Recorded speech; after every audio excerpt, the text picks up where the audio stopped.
వంకాయ ఒకటి, గోంగూర ఒకటి, చింతపండు ఒకటి, ఓ. తర్వాత నిలువ పచ్చళ్ళు, మ్మ్. ఇవి మానేయాలి. ఇవి ఈ 4 ఎందుకు మానేయమని చెప్తున్నానంటే ఉప్పు. ఉప్పు పులుపని కాదు, ఇవి రక్తాన్ని చెడగొడతాయి. ఆహా.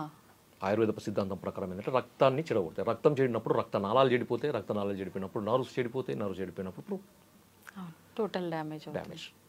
ప్లస్ ఏంటంటే మనకి వీటికి వ్యతిరేకంగా ఉంటాయి అనమాట. మనం వాడే మందులకి వీటి యొక్క గుణాలు వ్యతిరేకంగా ఉంటాయి, కానీ ఆపోజిట్ డైరెక్షన్లో మనకి ఈ వ్యతిరేక గుణాలు ఉన్నప్పుడు మందు పని నలిఫై అవుతుంది అనమాట. ఓకే. సో ఇంత కాస్ట్లీ మందు కూడా పని చేయకుండా అవుతుంది, మ్మ్. లేకపోతే తక్కువగా పనిచేస్తుంది. ఓకే. సో అందువల్ల మనకి ఈ చేయాలి. తర్వాత దీనికి సంబంధించింది ఇంకా ముఖ్యమైన చాలా ఇప్పుడు నేను చెప్పిన పార్ట్ ఒకటి, మ్మ్. ఇదైతే ఎంత ముఖ్యం, దీనికంటే 2 రెట్ల ముఖ్యమైనది ఏంటంటే పంచకర్మ ట్రీట్మెంట్స్. ఎలా ఉంటుంది సార్ ఈ ట్రీట్మెంట్? పంచకర్మ ట్రీట్మెంట్స్లో మనకి వస్తికర్మ అనేది ఒకటి ఉంటుందమ్మా.